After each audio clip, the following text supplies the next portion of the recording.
Another victory for you this afternoon. What was your impression of it? Yeah, I sort of didn't. In a way, I didn't think we were at our best. I felt, we were a bit flat at times. Perhaps it did look as if, mentally and physically we put so much into stuff over the last few games. Today we just didn't quite seem as energetic and mentally sharp as I'd have liked us to be, and particularly playing at home. And obviously we've conceded a goal, and then they've given them something to hang on to, and then they've sort of defended in a sort of low block and just made it difficult to break down, and we were a bit laboured, so it was just a bit frustrating. But then once we got the goal, I thought we perked up a little bit. But then having gone 2-1 in front again, I thought it was a shame because I was hoping we'd kick on a bit then, and we didn't really. But I can't be critical of the players because I know, as I said, it's not just the physical effort; it's the sort of mental exertions really of recent weeks is bound to take its toll, and it did look a bit like that today. But what we have managed to do, stating the obvious, is sort of not be brilliant, but just do enough to get in front. And then when we're in front again, we've defended really well as a group. And Jameson in goal, I just spoke. When I was speaking to players afterwards, we owe him so much in terms of with these games where you're in front by one goal, which has been the case quite a few times over recent weeks. At this level of football, you're almost inevitably going to get an aerial sort of bombardment at the end of the game, and to have him claim balls into the box in the way that he does, it's just really been a massive contribution to us seeing these games out. I mean, don't get me wrong. Again, Ed, Ryan, the whole back four again very good, but to have someone in goal who comes out and just gets those balls into the box is just absolutely valuable, and he has just been an exceptional acquisition for us in terms of what he's given us on the pitch, off the pitch. I feel very, very grateful to Luke and very grateful to him, and hopefully he's got something good out of it as well. But he's just been a huge feature for us, and on a personal level, I really hope he goes on to have a good career. I think he deserves it, and I very much hope that he does. Yeah, and of course today's victory seals your safety. Going back a few months, you probably would have taken that with 3 games to go, wouldn't you? Yeah, definitely. I thought actually, even sort of 4 or 5 weeks ago, I thought that it would really go down to the wire, and it's just so unpleasant and nerve-wracking to sort of be in amongst it. So to sort of be in the position we're in is just a huge positive, and I'm really happy for the supporters, because I just feel there is a really good feeling about the place. They've been exceptional in the way that they've supported us home and in decent numbers away. So to sort of give them, ultimately we don't get anything for it, do we? There's no trophies for finishing 9th or whatever we finish, but I just feel that they deserve a little bit of positivity, and I think the players deserve a lot of great deal of credit in giving them that, and as I say, I'm really happy that the supporters are enjoying themselves at the moment. Long may that continue. Yeah, and as you touched on, perhaps not your most fluent performance today, but certainly indicative of the winning habit that the team's picked up. Yeah, exactly that. We know we weren't at our best. We weren't fluent. We were a bit stuttery. And credit to Hanwell. They're obviously in the position they're in, and they're not going to give you anything easily. And that was certainly the case today. And at the end, they've really sort of gone after it.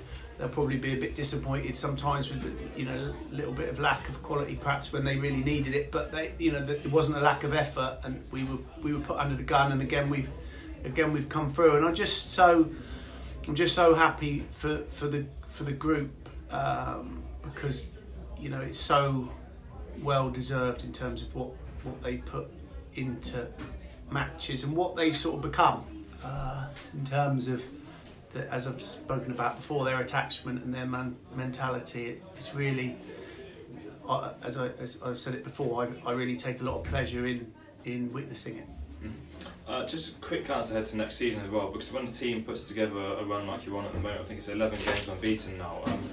How much ambition should you carry forward to next season? Could you make the playoffs? Do you think if the team can show these sorts of levels again next season? I suppose the big question is, you'd like to try and keep the group together. I hope that they recognise that there is an awful lot of potential. I hope they recognise that, there's certainly, in my view, an opportunity to do well next season. But we need to stay together, I think. Hopefully, people will show some loyalty, and, as I say, sort of almost have a bit of belief in what we can do. And if we can keep the majority of the team, I mean, obviously it's inevitable that we're going to lose. You're going to lose Ed, you're going to lose Jameson for a start. But if we can keep the vast majority, and then perhaps I've already, and that's the, you've already started thinking about acquisitions. If we could get 2 or 3 really meaningful people through the door on top of what we've got, then I think there's a lot of reasons to be positive. But you can't get carried away. It's just a very, very difficult league. You can see some of the teams that are in the bottom reaches, the resources they've got, the position they're in.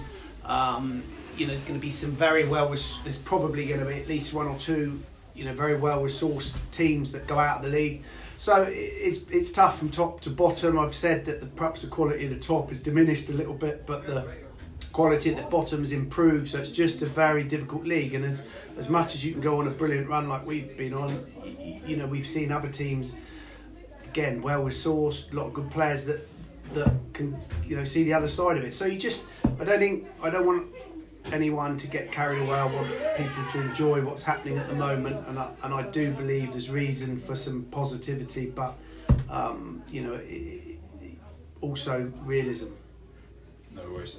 Hate to ask you about the Tiverton away game again. I think it's the 4th or 5th time now, but obviously the circumstances at home, with Jack Dixon being sent off early, do you feel that you perhaps owe them a true example of how you can play? Yeah, it was a difficult one. I think you're right in that we had to grind that result out. We weren't really able to show our true quality, I suppose. But I said absolutely not a criticism or meant to sound disrespectful towards Tiverton, but I don't know what the quality of their pitch is going to be like, because that's going to probably have a bearing. I mean, they've had a brilliant result today. I think they've beaten Cheshire, haven't they? So they've given themselves a great chance. From our point of view, I'd preferred it if they'd almost been. Again, I don't mean this. I'm not willing them to go down, but from in terms of the game we're trying to play on Tuesday, you don't really want them coming into it on the back of beating Cheshire and giving them a real platform to try and get out of it. So they got absolute quality players, particularly in forward areas. They've got some very, very good players. So it's just going to be a big test, and we'll have to assess what the conditions are going to be like, and then decide how we're going to approach it. Of course, it could have been a very different game with the relegation battle and stuff. Will you look to sort of make changes, tinker with a few things? Well, I do feel when you're on, we're on a run. We've worked unbelievably hard to get ourselves, deep into this run. I don't want to give it up easily. That's not in any way negative towards the players that have been on the periphery, but I feel, I have to just carry on being ruthless in terms of the selection, because we want to maintain what we're doing. No worries. Just injury-wise, then for Tuesday, anybody like to miss out or come back in? Yeah, not that I've heard or seen. Obviously, in terms of suspensions, the 2 lads we're missing are still going to be missing for these next 2 games. I don't think that there's anything injury-wise that we need to be concerned about, so I expect it to be the 16 that played today plus Lewis Toms comes into contention, so we just that will be the starting point of the squad. Right, it's all good. Thank you. All right, thank you. Cheers, appreciate that.